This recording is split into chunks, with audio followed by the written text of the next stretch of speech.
Bien, nos estamos terminando de acomodar. Hoy es un verdadero lujazo. Dos grandes referentes de la causa Malvinas, dos grandes investigadores, a, a quienes se los consulta mucho, se los lee mucho.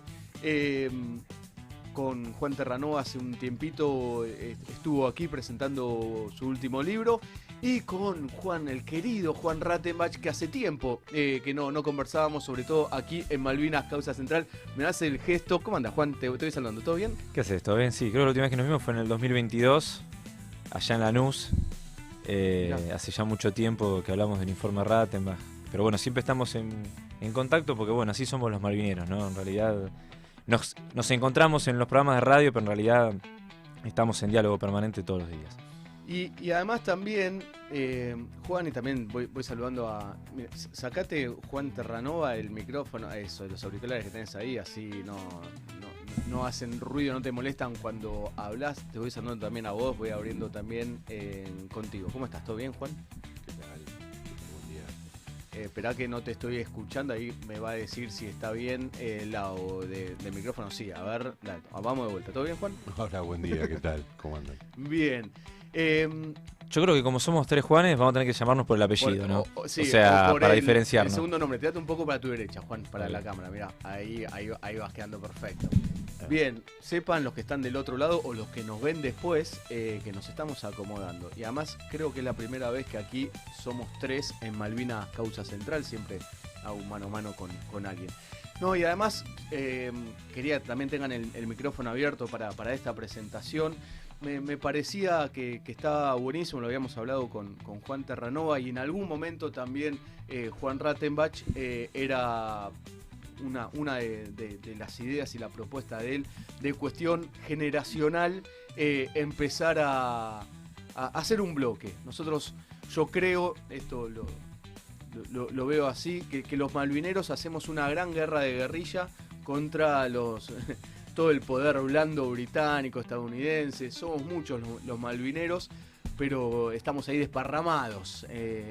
Y empezar a esa guerra de guerrillas, empezarla a hacer en bloque, creo que lo más importante a los británicos, y hoy también a un sector del poder de Estados Unidos, le va a molestar más que el fuego que no es malo, el fuego que hacemos también les dolió y le hemos pegado en bastantes líneas de flotación. Primero, antes de meternos en los temas que vamos a conversar, empiezo con Juan Rattenbach. El tema del poder blando y nuestra generación, Juan, ¿cómo lo ves? Empecemos por aquí. Bueno, soy muy optimista por lo que veo. Yo creo que ahí mi diagnóstico es que habría que desdoblar la comunicación de las tomas de decisiones vinculadas con Malvinas. Yo creo que en términos de política exterior, política de defensa, política institucional, tiene que ser un bloque, pero dado que estamos en el siglo XXI, quizás en términos comunicacionales conviene que estemos más en red y de forma más descentralizada, ¿no? Para que también no se vean de dónde vienen, ¿no?, los tiros soberanos, ¿no?, en defensa de la soberanía de Malvinas. A ver, han pasado muchas cosas este año, fue un año que hay cosas que recuerdo del verano de este año que pienso que fueron de hace 2 años y fueron este año. Entre ellos el pase a la inmortalidad del Papa Francisco, ni más ni menos, fue este año.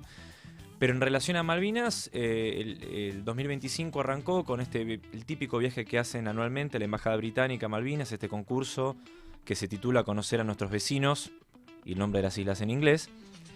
Y ha tenido mucha repercusión en redes sociales, principalmente en Twitter, y muchos se enteraron de la existencia de ese concurso este verano, enero-febrero del 2025. ¿Y por qué traigo esto a colación? Porque ayer, es decir, hace 24 horas, cuando salió la terna de los 10 preseleccionados para el verano del 2026, hubo una respuesta muy fuerte en las redes sociales que no pasó, tomando en cuenta que este concurso se hace por lo menos 10 años. Este concurso en realidad nace como una respuesta, de hecho, al Museo de Malvinas. El Museo de Malvinas, como un dispositivo cultural, yo lo llamo una fábrica malvinizadora, ¿no? Permítame la metáfora. La Embajada Británica nunca se queda cruzada de brazos y empezó a generar estos dispositivos de poder blando, comunicacional, también cultural. ¿Por qué no también discutir si las becas para estudiar al Reino Unido no están de alguna manera relacionadas con esta cuestión del poder blando británico? pero nunca tuvo la repercusión en redes que sí tuvo esta primavera, llamémosle, y por primera vez en la historia del concurso, ayer uno de los 10 preseleccionados se dio de baja del concurso, voluntariamente, sacando un comunicado en sus redes sociales, diciendo que se vio como de alguna manera emboscado y de alguna manera manipulado. Tomó conciencia, dado la repercusión en redes que tuvo el concurso, de hasta dónde llega el colonialismo, hasta dónde llega este poder blando, y que de alguna manera, como conclusión, invitó a concientizar más sobre la cuestión Malvinas, para que de alguna manera los jóvenes, porque estos concursos apuntan a jóvenes de 18 a 24 años, no esperen a que alguien de 40 y pico se anote, no caigan de alguna manera en esta trampa británica. Así que en ese sentido lo veo muy optimista, muy positivo, y se están generando estos reflejos soberanos de alguna manera. Y que a veces, Juan, falta también que empiece a llegar a ciertas... lo que es la causa Malvinas siempre va de las bases para arriba. Si Sí. Malvinas se mantuvo como eje anticolonial, fue por el pueblo argentino. Nosotros más o menos tenemos la misma edad, íbamos a los recitales, el que no salta es un inglés, en las canchas de fútbol. En los sindicatos también, te sumo. Ni hablar de los sindicatos. Siempre se mantuvo de abajo para arriba y como que la dirigencia política va tomando lo que pasó en el último mundial, con la canción, y así infinidad de ejemplos podemos seguir dando. Falta ahí que logremos que una parte de la dirigencia política, los que toman decisiones, me refiero, también empiecen a ser más finos en esto. Yo creo que acusaron recibo, te voy a hacer mi opinión, del 2013 al 2015, se acusó recibo de eso, con una velocidad, si se quiere, menor a cómo fue la velocidad de acusar recibo de lo que fue las políticas de memoria, verdad y justicia. Es decir, podríamos decir que si agarramos el 2013 al 2015 como una carrera de velocidad, el pañuelo blanco llegó más rápido que la iconografía de las islas, pero llegaron. Llegaron, sobre todo, hay un salto cualitativo en el contexto del Bicentenario, donde desfilaron los veteranos de Malvinas. 2012, cuando fue el 30º aniversario, también hubo otro salto cualitativo. Coincide con el primer billete de Malvinas, las banderas del operativo Cóndor. ¿Dónde? En el Bicentenario. Algunos, bueno, está bien. No vamos a hacer un censo, No, pero se colaron, Juan. Bueno, está bien, bueno. No, está bien. Está bien, sí, tenés razón. La ministra de Defensa no invitó en el desfile militar, porque también las cosas que se hicieron mal hay que decirlas. Si no, está bien, no tenés razón. Se colaron los veteranos en el desfile militar, porque inclusive un militar que venía desfilando, me había contado que venía desfilando atrás, cuando lo vio que se mandaba, pensó, ¿y ahora qué hago? Porque no podía detener la marcha del desfile militar. Se desplegaron ahí, se colaron. Bueno, está bien, tenés razón. Pero bueno, podemos poner 2012 como punto de inflexión. 2012, a ver, si nosotros sumamos la cantidad de documentales de Canal Encuentro, los especiales de Paca Paca, ¿nos guste o no? Porque estamos hablando de 0 a 1. No se habla de Malvinas en Estado Nacional a se habla. Mal o bien es 0 a 1. El billete, la desclasificación del informe, las banderas del operativo Cóndor y en 2014 la inauguración del Museo Malvinas. En paralelo con una política exterior muy distinta a la que estamos viendo hoy en día, donde justamente se logró malvinizar a escala continental, utilizando de base una ley fueguina, que es la ley Gaucho Rivero, que es del año 2011. Pero ahí esa malvinización desde el Estado Nacional, quiero separar Estado de pueblo, ¿no? Rompió una inercia desmalvinizadora de la estatalidad, por lo menos de junio del 82 hasta ese momento, y que obviamente se desactivó del 2015 al 2019, se intentó reactivar a una velocidad pesada, por no decir lenta, del 2020 al 2023, pero quizás con el envión de los 40 años en el 2022.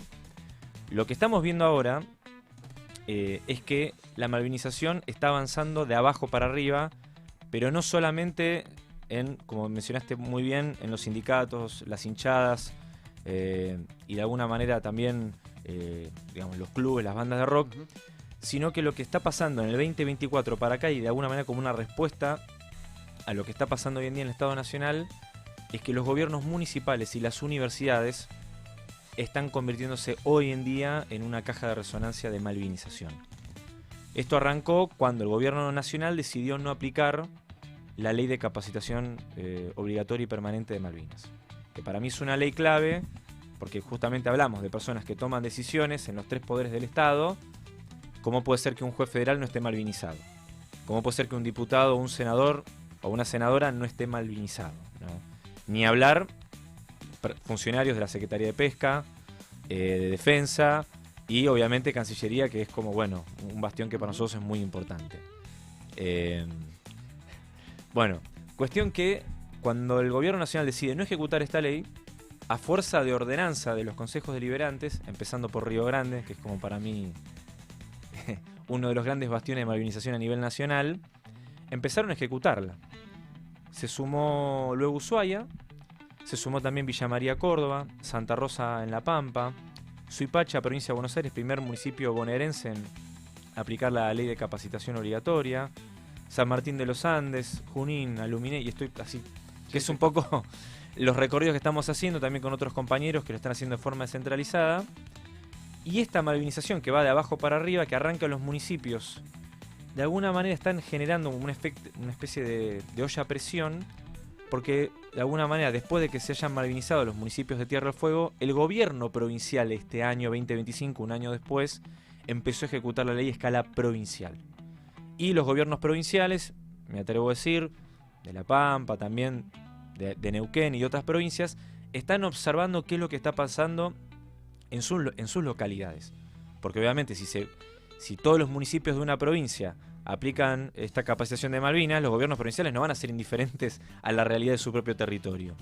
Creo yo que esta malvinización de abajo para arriba le está dando más solidez para que de alguna manera esto, a medida que vaya escalando, nos encontremos con un Estado nacional, que creo yo que es el que todos queremos, que esté definitivamente malvinizado.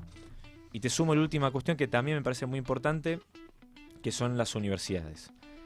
Se están malvinizando los posgrados o actividades de extensión universitaria, podría ser una diplomatura, un seminario abierto a la comunidad, pero yo siempre digo, los posgrados no lastiman. Lo que está realmente en juego en las universidades es la malvinización de las currículas de grado, porque el 5% de la población argentina se anota en una carrera universitaria, de ese 5, el 5% se egresa y termina la carrera, y el 1% del que se recibe se anota en un posgrado. Por eso digo, los posgrados no lastiman. Entonces, como las universidades se han pronunciado en contra de este concurso de la Embajada Británica, empezando obviamente por la Universidad de la Provincia de Malvinas, que es la UNTDF, de la cual estamos ahora transmitiendo en vivo, muchas universidades, Lanús, Avellaneda, en solidaridad con la UNTDF, empezaron a rechazar este concurso y se está empezando a discutir al interior de las universidades, ¿por qué no se estudia Malvinas en la carrera de Historia, de Geografía, en la carrera de Abogacía? Y de alguna manera ahí es donde encontramos también ciertas resistencias, ¿no?, al interior de las universidades. Y bueno, y de alguna manera se está dando esto. ¿Por qué es importante? Y con esto ya voy cerrando. Porque de las universidades salen los profesores de las escuelas secundarias, que tenemos, creo yo, un gran desafío pedagógico de ver cómo malvinizamos la escuela secundaria. De las universidades salen los científicos de nuestro país. Qué distinto es pensar toda la producción científica con un sesgo, si se quiere, malvinizado o no. Y sale la dirigencia política de nuestro país. Si nosotros hacemos un censo en el Congreso de la Nación o en el Estado Nacional, de director nacional para arriba, vemos que el índice de egresados de una carrera de grado es muy alta. Entonces, malvinizando las universidades también nos garantizamos una forma de malvinizar a las personas quienes tienen el privilegio de conducir los destinos de nuestra nación. Juan Terranova, sobre el poder blando y esto, por además te digo, también tomando ahí notas. Dale, te damos el micrófono a vos. Bueno, muchas gracias. Gracias por la invitación también. Un placer siempre estar acá. Bueno, yo conozco a Juan ya hace bastante tiempo. Siempre aprendo mucho. Me gusta mucho escucharlo. Igual hago otra periodización yo. Que no invalida la que hace. Yo sí creo, sí, estoy de acuerdo que hay una revolución del Atlántico Sur en cuanto a cómo estamos encarando nosotros nuestros destinos, la construcción de nuestra nación, ¿no? Sí creo que hay en el siglo XXI una revolución del Atlántico Sur, una lenta revolución, ¿no? Una revolución que va de a poco, muy a poco, pero yo periodizo de otra manera. Yo creo que esto empieza cuando Néstor Kirchner reconoce a los veteranos, abraza a los veteranos, empieza a, a tomar a los veteranos como unos aliados de la construcción de la soberanía de la nación y no como un emergente con el cual, un colectivo con el cual no se sabe qué hacer, ¿no? Entonces él les da la pensión, los reconoce, los abraza. Esto es muy importante porque nosotros no vamos a poder dar la pelea por la recuperación de Malvinas si no tenemos el frente interno ordenado y a nuestros veteranos bien cuidados, ¿no? A partir de ese reconocimiento, de las pensiones que se les dan, se empiezan a consolidar más los centros de veteranos. En el siglo XXI tenemos un montón de centros muy consolidados que empiezan a tener sus museos, que empiezan a tener, después hay una ley de jubilación anticipada, toda esa historia, y empiezan ellos a tener el tiempo para malvinizar, ¿no? Muchos entran a trabajar a algunos colegios. Es una linda historia la de los veteranos en el siglo XXI, me parece que es vale contarla. Y después eso empuja un poco todo. Y sí coincido con los años 90 como un momento a estudiar también, ¿no? Donde solamente en el heavy metal, el folclore, Nicolás Casanseu, desde donde podía, era siempre en el fútbol se veía una bandera, pero parecía algo más subterráneo. Eso está aflorando. Pero insisto con esto, ¿no? Nosotros tenemos que tener bien ordenados lo que sería la situación primero de los veteranos. Eso me parece fundamental. Y eso lo hace Néstor. Y entonces deja atrás, ¿no? Esa locura de los 90, que parecía que el tipo que hablaba de Malvinas en los 90 era un anacrónico, ¿no? Cuando en realidad el siglo XXI demuestra que al contrario, el tipo estaba viendo lo que iba a venir, ¿no? Eso me parece genial, recuperarlo. Y después, bueno, me parece que la pandemia, como una condición que nos afectó a todos, disparó esta serie de posgrados de los que habla Juan Ratten, con mucha fuerza.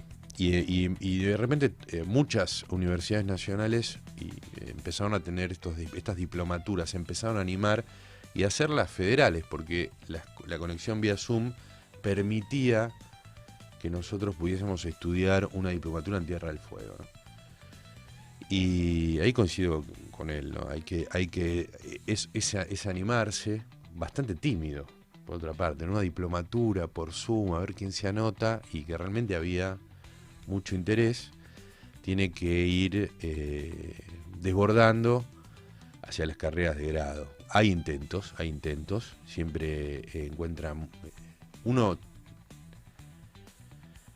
se hace la pregunta, ¿no? ¿Por qué? ¿Por qué encuentra tanto rechazo? Creo que sería importante hacer esa pregunta, me gustaría hacérselas a ustedes. ¿Por qué encuentra tanto rechazo? ¿Por qué no podemos tener una materia sobre Malvinas en la Universidad de Buenos Aires? En un momento se hablaba de una materia transversal, ¿no? Que, como las materias esas del CBC que todos cursamos en un momento. La Universidad de Rosario está tratando, bueno, tiene una cátedra libre ahora, ¿no? Eso me parece bien, me parece alentador. Pero creo como Juan Rattenbach, que tiene que entrar en la currícula, que nosotros tenemos que estudiar Malvinas. Creo que los docentes lo cuelan, lo hacen, lo trafican, ¿no? Muchos geógrafos se ponen a hablar del tema. Creo que hay mucha militancia en las universidades que toma el tema, pero no me deja de sorprender que haya trabas en la plantilla docente. Creo que hay un tema generacional también, ¿no? Malvinas, ya termino con esto, para determinadas generaciones siempre fue sinónimo de dictadura, y las nuevas generaciones empiezan a separar un poco, ¿no? No digo que separar del todo, porque es muy difícil, pero empiezan a ver que ahí hay una cuestión de soberanía, ¿no? Que la guerra es un episodio más central de la causa Malvinas, pero empiezan a ver con más claridad, al no tener el peso de la experiencia, ¿no? En sus personas, en su propia biografía, y empiezan a deslindar un poco esa situación. Eso me parece muy interesante, muy alentador, ¿no? Y después sumaría a lo que dijo Juan, que está realmente muy bien, yo diría esta lenta revolución, el tema antártico, ¿no? Antártida empieza también a moverse al compás de esta reorganización de nuestra idea del Atlántico Sur, ¿no? O sea, empezamos a tener también buenas noticias con respecto a la Antártida, ¿no? El presidente actual y el presidente anterior viajaron a la Antártida, que era algo que el próximo presidente va a tener que viajar también, no le va a decir, no, ellos fueron y vos no vas. Eso me parece muy contundente, ¿no? La incorporación en el Instituto Antártico de un gabinete de ciencias sociales me parece un signo muy interesante, cómo pensamos ese territorio, ya no desde las cifras, desde la ciencia, sino integrándolo a nuestra vida comunitaria. Así que en ese sentido, yo quería hablar de otras cosas. Venía más a tirar otras bombas, pero sí, me parece que es muy alentador en ese sentido. No es una coincidencia que en el siglo XXI pase esto y con estos gobiernos pase esto y que sean los más jóvenes los que empiecen a entender esta situación. No es una coincidencia, ¿no? Y dentro de esto, recuerdo, estamos conversando con Juan Terranova, quien escuchaban recién, y Juan Rattenbach. En este proceso que se va dando de malvinización de abajo para arriba, tenemos un gran inconveniente, que los británicos hace 200 años mínimo avanzan en el Atlántico Sur de forma silenciosa, pero... forma silenciosa no. Sí de forma constante, prolija. En eso hay que reconocerlo, que son muy buenos, ponen un objetivo y laburan a largo plazo. No importa las personas que pasen, sino el objetivo es el que tienen que cumplir. Y en ese proceso que bien planteaban y describían los dos, pasa algo también con Malvinas. A un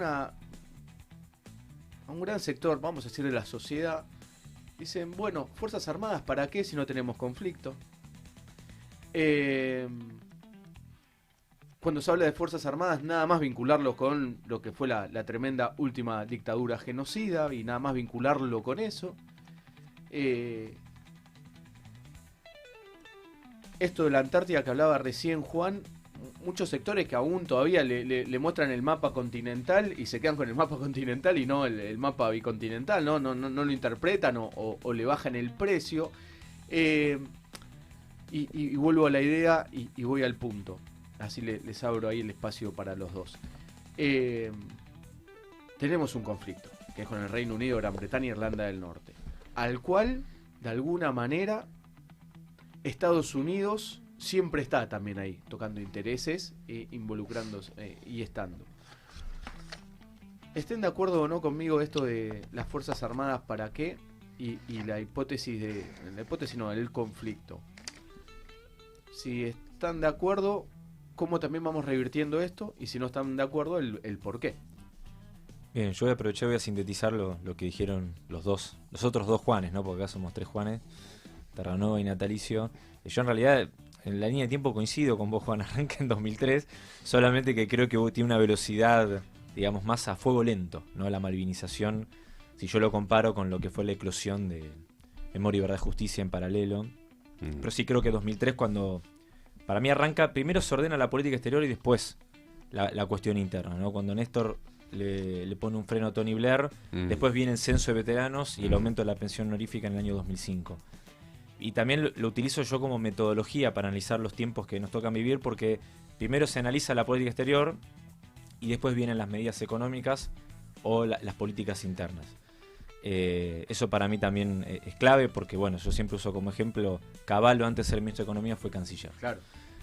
Primero ordenó el vínculo con el Reino Unido y Gran Bretaña y después se aplicó la convertibilidad, que fue un plan económico de posguerra y de descapitalización de la Argentina, incluido nuestras capacidades de defensa. Los acuerdos de Madrid que, salvo en los ámbitos nuestros malvineros, se habla poco, ¿no? No, poco y nada, porque bueno, es un tema muy complejo, implicaría no sé, por ejemplo, romper relaciones bilaterales con el Reino Unido de Gran Bretaña, dar de baja los acuerdos de Madrid. Por eso, esa cuestión laberíntica, que es jurídica, que es diplomática, donde no es que solamente, digamos, se toma en dimensión la cuestión si hay embajada o no en Londres o en Buenos Aires, en el caso del Reino Unido, sino también todas las implicancias también comerciales, financieras, y ahí es donde el laberinto se empieza a poner complicado. Por eso la cuestión de los acuerdos de Madrid es como un tema muy, muy complejo y que se habla poco.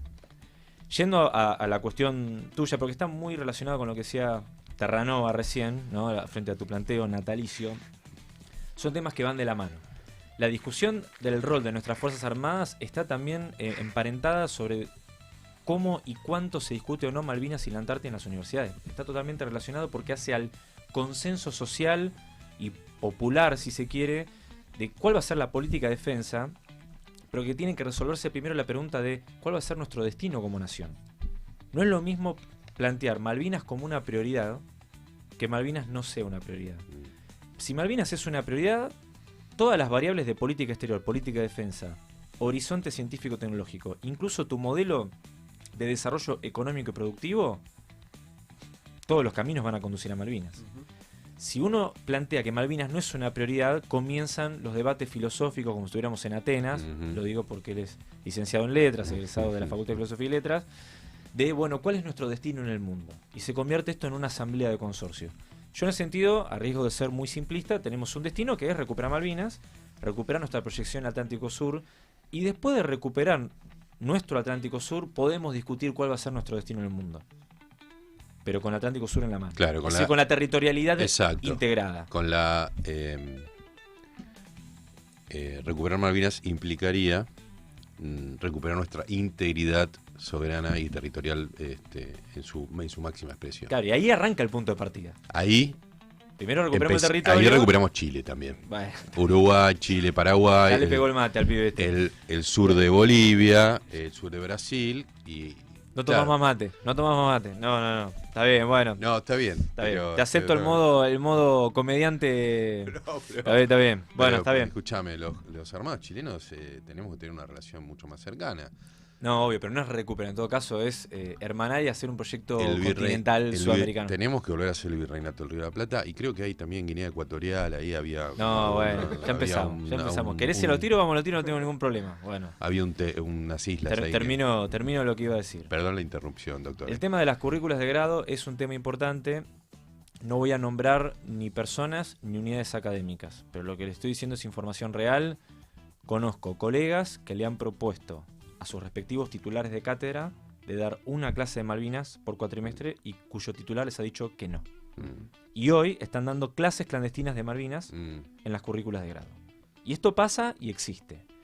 A tu pregunta de por qué puede haber resistencias. Bueno, si nosotros hacemos un análisis fino de cuál es la vinculación institucional de algunas unidades académicas a nivel nacional, independientemente si son públicas, de gestión pública o de gestión privada, con algunas unidades académicas del Reino Unido de Gran Bretaña, quizás podamos tener alguna respuesta de por qué hay cierta reticencia a abordar Malvinas en determinados claustros universitarios. Lo mismo en determinados ámbitos científicos. No es que el Reino Unido no tiene su injerencia en el sistema científico argentino. Lo tiene, con becas, con disertaciones en universidades británicas. Y uno por ahí, a ver, para también bajar esto a tierra, no es que el Reino Unido invita a científicos argentinos a disertar en Oxford, en London School of Economics o en alguna que otra universidad y le prohíben hablar de Malvinas, sino que esos científicos invitados se autorreprimen porque piensan que si hablan de Malvinas, esas becas o esos convenios o esas invitaciones se van a cortar de forma abrupta. Digo para bajar esto a tierra, no es que la embajada británica manda un mensaje y le dice no hables de tal tema. Uno se autorreprime pensando que si habla de Malvinas, esos víveres, por llamarlo de alguna manera, que vienen del Atlántico Norte, se van a cortar mágicamente. Y para evitar incomodar al anfitrión de estas invitaciones, evitan hablar de Malvinas. Y estas son las tensiones que tenemos al interior de las universidades, y esto lo digo como docente universitario y como egresado de la universidad pública, hablando con colegas de muchas universidades. Algunos son estudiantes, otros son docentes, que han querido discutir cómo incluimos esto en las currículas de grado, y de repente han habido rechazos incluso de armar actividades sobre estos temas. Entonces yo creo para también vincularlo esto con la defensa, es muy importante defender el mapa bicontinental. Es una imagen que sintetiza todo nuestro pensamiento en una imagen. Es la síntesis iconográfica por excelencia, con Malvinas en el centro. Y en la cuestión del rol de nuestras Fuerzas Armadas, bueno, hay que invertir en defensa, porque sin defensa y sin presupuesto, digamos, no solo mejoraríamos la calidad de vida de nuestros oficiales y suboficiales que están en términos presupuestarios y a nivel salario, está en una situación bastante crítica, sino que sin Fuerzas Armadas no hay logística antártica. Por ende, no habría ciencia argentina en la Antártida. Sin Fuerzas Armadas no podríamos defender nuestro mar argentino. No es solamente la prefectura, es la prefectura y es la Armada. Entonces, ¿de qué lugar hablamos? Defender los recursos naturales o incluso cómo generamos dispositivos de contención de desastres naturales, que podría ser una inundación en el noroeste o un incendio en la Patagonia, si no contamos con Fuerzas Armadas equipadas que aseguren nuestra soberanía en nuestro propio territorio. Yo creo que todos los caminos conducen a Malvinas, que sería nuestra Roma, ¿no? Por decirlo de alguna manera, y saldando la cuestión de querer aunar todos los medios para recuperar Malvinas, queda saldado no solamente la discusión de cuál va a ser nuestra política exterior, sino también cuál va a ser el rol de nuestra defensa a nivel nacional. Y dentro de eso, ahí te doy, Juan, también por si querés agregar algo, ahí sumabas, ¿no?, recuperar el Atlántico Sur para proyectarnos a nivel geopolítico, lo cual me parece, Juan, muy interesante, muy bueno, porque es parte de cómo nos relacionamos con el mundo. Estados Unidos tiene una obsesión con el Atlántico Sur que no es de ahora, no es que ahora con Milei está obsesionado con el Atlántico Sur. 1831. Claro, 1831, previo a la guerra de Malvinas también. Sí, por eso es desde 1831, nunca claro, frenó. Bueno, tal cual, ahí está bueno. Digo,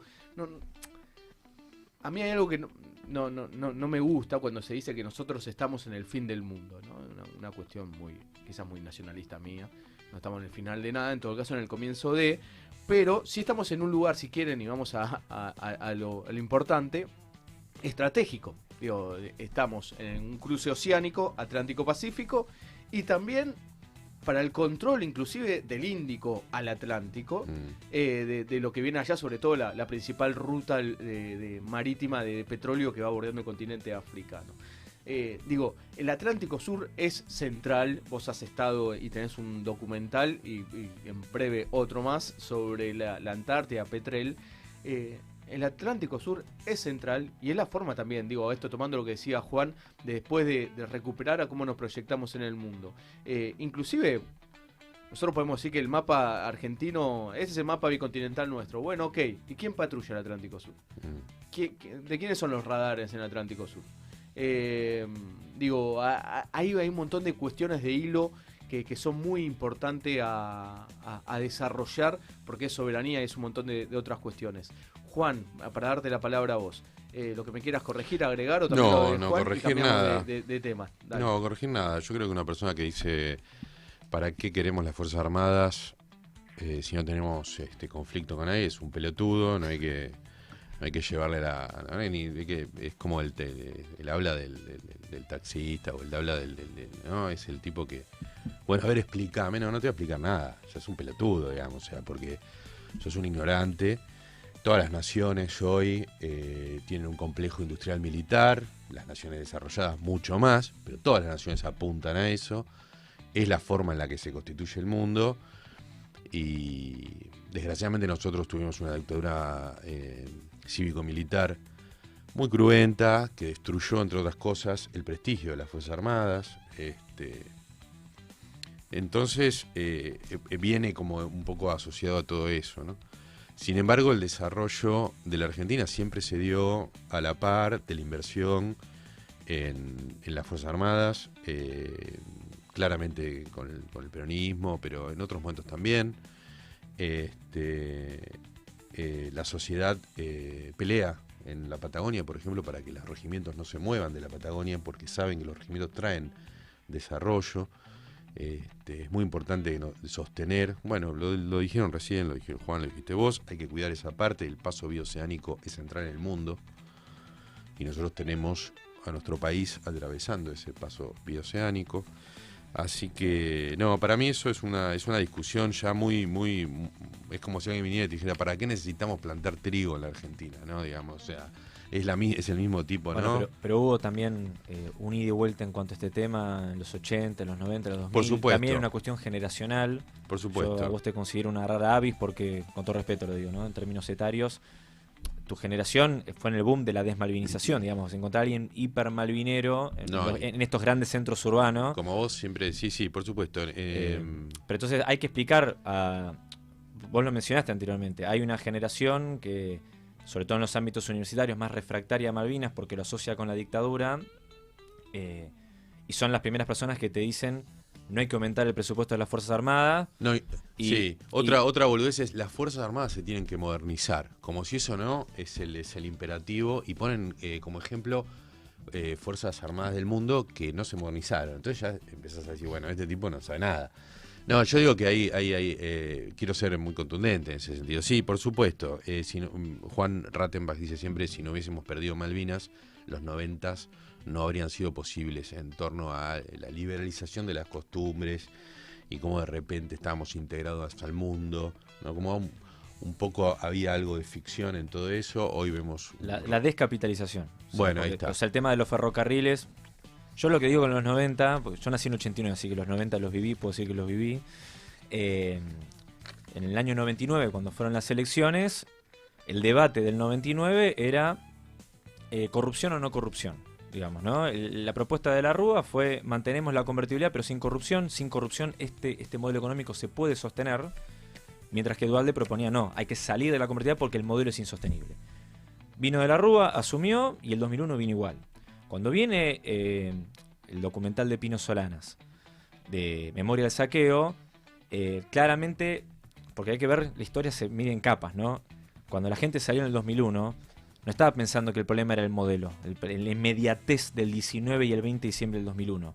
Esa reflexión vino como una especie de agua fría, 2002, 2003, 2004. El documental de Pino Solanas creo que ayudó mucho a esclarecer. Lo que estamos tratando de sumarle, porque ha venido también una nueva oleada de pibes jóvenes de 20, 25 años que no vivieron los 90 y lo romantizan porque decían si en los 90 la inflación era el 1%, era un paraíso frente a las experiencias, si se quiere, inflacionarias del último tiempo. Por eso dialogamos intergeneracionalmente permanentemente y hay que entender que en realidad hay que sumarle la variable de la economía de los 90 a la posguerra de Malvinas. Es decir, porque no podemos entender cómo se desmanteló la red ferroviaria. No fue solamente el neoliberalismo, por llamarlo como un canto de sirenas, ¿no? Del Mediterráneo, de la Fundación Mediterránea, para ser más preciso. Digo, no hubiera existido quizás, no es completamente contrafáctico, pero ese neoliberalismo sin la derrota de Malvinas. Bueno, ahí es interesante ver que hay mucha gente de parte del progresismo que dice, menos mal que perdimos la guerra, ¿no? Cerrando una posibilidad, no ya de ser historia contrafáctica, sino de imaginar una integridad territorial y marítima recompuesta. Esto es muy viejo. Si me permiten, yo traje un libro que quiero recomendar. Se llama La Delta, Sarmiento y la imaginación territorial. Es de José E. Hague y Gustavo Míguez. Gustavo es un trabajador de la Biblioteca Nacional y me regaló el libro, el otro vez estuvimos charlando, y de ahí se recupera un Sarmiento que nosotros por ahí no tenemos tan rápido, ¿no? El Sarmiento más arquetípico, bueno, no, se recupera un Sarmiento que ya en 1841, ahí es un compilado de artículos, tiene una larga introducción, publica en el Mercurio la colonización inglesa en el Río de la Plata. Parece Scalabrini Ortiz, es una cosa fenomenal, ¿no? Entonces, este nuevo Sarmiento, que nuevo no, pero digo, este Sarmiento que recuperan ellos, que es el Sarmiento náutico, el que ve los ríos como las autopistas del momento, que conecta, ¿no? Las islas, bueno, justamente el Delta, Argirópolis, etcétera. Escribe sobre esta presencia inglesa en el Río de la Plata, la descomposición territorial que impulsa Inglaterra, y después también tiene un artículo sobre Malvinas. Tiene una carta que él escribe, cuando Sarmiento está embajador en Estados Unidos. En Estados Unidos, Mucho tiempo después, ya en tiempos de Mitre. Mucho tiempo después, sí. O sea, por eso están bien elegidas, ¿no? Las piezas, porque del 41 estamos hablando... Que le consultaban del gobierno por los ataques de 1831. Claro, él está como embajador y dice, bueno, ¿qué voy a hacer como embajador? Voy a tomar la causa Bernet. Y hace y empieza a contar la historia de Malvinas, ¿no? Entonces todo esto está unido.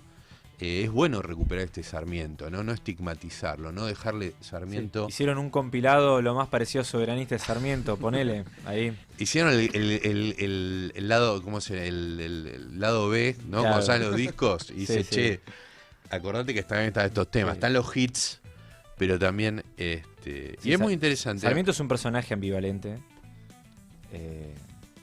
Porque si nosotros pensamos en el Estrecho de Magallanes y la Patagonia, cuando él estaba exiliado en Chile, él era parte de esa camada de unitarios que proponían algo que en realidad es mucha actualidad, claro, no es algo abstracto, porque surgió con el tema del préstamo ahora o no, que va a dar el Tesoro, Sí. en el medio está Tierra del Fuego, la Patagonia, bueno. Quería hablar de eso yo. No, ahora, realidad. en un Perdón, rato- perdón, te ahora- interrumpí. en- La introducción. No, ahora. eh, Venía la radio en pensando. minutos nos vamos a meter todo en ese tema. Me Perfecto. parece que ese es el tema que Sí. hicimos una larga introducción de 200 años de historia para No, hablar. pero no es solo también introducción, sino son temas de, digo, porque hay, volviendo a cómo empezábamos, somos varios los malvineros, ¿no? Y yo insisto, Cada vez somos más, sí, insisto que también estamos desparramados, que hay cada vez más actividades que están bueno, que intentan unificar esas cuestiones malvineras, sin importar, viste, antes te ponían demasiado la lupa, ¿no? Ahí viene Juan Natalicio, que es medio promilitar, siempre... viene Juan, o a veces me escriben, este zurdo, no, me escriben las dos cosas. Bueno, cuando te Cuando decís te dictadura dicen- genocida te dicen zurdo, cuando Sí. decís aumentar el presupuesto de defensa te dicen Exactamente. sos promilitar, Todo- digamos. o cuando hablo del 2 de abril como... Una gesta. Exactamente, y sobre todo pongo en discusión la responsabilidad de Estados Unidos y esas cuestiones, ahí me empiezan bueno, en fin, pero iba a Pero soviético te tiran ahí. Más o menos. a mí zurdo no me dicen nunca. Yo- Creo que alguna vez. A alguna mí vez. me dijeron las ¿Eh? dos cosas. A vos te dijeron, Sí. bueno, la tercera posición. Y sí, está bien. Pero voy a esto y al comienzo ahora vamos a hacer, para que nos están escuchando, vamos a hacer un alto y después nos vamos a meter en estas cuestiones que decían de lo que está pasando en Tierra del Fuego y otros temas que son importantes que habíamos hablado previamente para charlar hoy. Pero sí me parece importante empezar a plantear, che, somos varios los malvineros, empecémonos a juntar. Digo, Juan, vos tuviste hace unos años esa iniciativa, no estoy diciendo algo que haya surgido 2019. de mí, pero vos tenías esa, podemos tener matices, está todo bien, pero estamos todos de acuerdo que las Malvinas son Argentina y sobre todo que Inglaterra es un enemigo. Y a partir de ahí tenemos que discutir, ver cómo resolvemos recuperar la soberanía plena de las Islas Malvinas. Después todo lo demás es debatible, ¿no? Entonces, me parece que lo que vamos a buscar, digo, porque no va a ser la última vez que vengan Juan Rattenbach y Juan Terranova aquí. Me han prometido que al menos 2 veces más en lo que queda de este año van a volver. Para empezar a debatir generacionalmente y que nos empezamos a hacer cargo. Digo, creo que hubo una... Yo una vez, y esto la voy a citar a Rosana Huber porque me corrigió en algo o me enseñó algo que estuvo muy bien. Yo dije, bueno, hubo un militarismo abstracto y me dijo, no, pará. Militarismo abstracto en los 80, veníamos de la dictadura, veníamos de que salías a la calle y te paraban los militares, había un antimilitarismo que uno podía entender. Ahora, pasado una cantidad de años es como, bueno, ya está, ¿no? Como que tenés que ir cerrando etapas. Pero que había en un momento un antimilitarismo con cierto sentido. Veníamos de lo que había sido la dictadura. Sí, había una experiencia real, no era una construcción. Exacto. Los pibes que tenían 18 años o 20 años salían a la calle, tenían que salir con el DNI en el bolsillo izquierdo del pantalón de atrás porque te paraban los militares y si no tenías DNI te llevaban. No, y Era así. lo que podríamos llamar el partido militar siguió funcionando en los 80. Como esquirlas, si se sí, quiere. sí, como mano de obra desempleada, como contactos que habían estado un montón de tiempo en el gobierno y habían, sí, por supuesto, ¿no? No, y la colimba por aquellos años, o sea, habría que hacer un estudio científico verdadero, pero también es una invitación, si nos están escuchando algún universitario, che, querés un proyecto de tesis, de grado, de posgrado, ¿por qué no hacer un relevo de cómo fue la experiencia de la colimba del 83 al 95? Que las personas que conozco, quienes hicieron la colimba en esos años, no fue una etapa muy Y también creo que eso alimentaba el antimilitarismo, las Claro. experiencias de la colimba en aquellos años Y también. que hay de todo también. Sí, sí, porque hay de todo, están los totalmente. que te venían y yo hice la colimba orgullosos y los que no, perdí Che, un Juan, año de mi vida. Pero vos a qué ibas con esto. No sé. Pero Estamos ya me desordenando el olvidé. programa, te pedimos mil No, disculpas. está bien, es parte de la No, idea, no, no. chicos. No, porque venías compañeros. bien, te No, interrumpí sí, yo. te interrumpimos, te pedimos disculpas. Te interrumpí yo. No, un poco de lo que fue esta primera hora de programa o este primer gran bloque, de hablar de estas cuestiones, ¿no? Y empezar a unificarnos Ahí está. Y generacionalmente. generacionalmente y empezar a plantear. Ahí, digo, está a fin de año Edigma, los chicos de La Plata hacen un gran congreso. Invito a todos y todas que estén escuchando que lo busquen por las redes y participen. Es un gran lugar de encuentro. Yo allí, por ejemplo, conocí el año pasado a Alejandro Amendolara. Ya este año salió 2 veces Alejandro, un gran investigador de Malvinas, y así uno va conociendo Capo. y aprendiendo de un montón de cuestiones. Pero voy a esto, hubo una frase que decía Malvinas nos une. Bueno, que no sea un eslogan. exactamente. Es Y es una un realidad. poco acá, digo, y vuelvo a Juan Rattenbach, que lo propuso hace varios años, empezar a laburar generacionalmente, y a Juan Terranova, el día que vino aquí al programa, también me habló de eso, y por eso surgió la idea de, che, empecemos humildemente, por lo menos a generar este espacio para empezar a discutir. Dicho esto, vamos a ir a una tanda, chicos, les voy avisando al lado que está del otro lado y después sí nos metemos en los temas que habíamos prometido, pero hicimos, bueno, hablar de la batalla, lo que es el poder blando británico, toda esa batalla cultural que vamos dando, que no somos, digamos, ninguno de nosotros tres somos malvineros, ninguno de los tres. Bueno, Juan en su familia tiene un ligazón con lo que había sido por la comisión investigadora, pero tanto Juan Terranova como yo no tengo familiares que hayan combatido en Malvinas, ni militares, ni esas No cuestiones. somos hijos de veteranos. Exactamente, Malvinas, ¿no? Son una cuestión generacional que tomamos la bandera como muchos de argentinos que están. Bueno, y vuelvo con esto y con esto cierro y vamos a la tanda. Lau, podemos tener diferencias, pero esas diferencias son mínimas. Lo que hacen muy bien los ingleses es que esas diferencias sean máximas y que no laburemos juntos para combatir contra ellos. En definitiva, que es lo que tenemos que hacer realmente. Inclusive hasta a nivel regional, ¿no? Los ingleses han avanzado mucho con Chile, han avanzado mucho con Uruguay, nos están dividiendo cada vez más, mientras ellos se pasean desnudos en el Atlántico Sur. Bueno, son cosas que tenemos que empezar a unificar.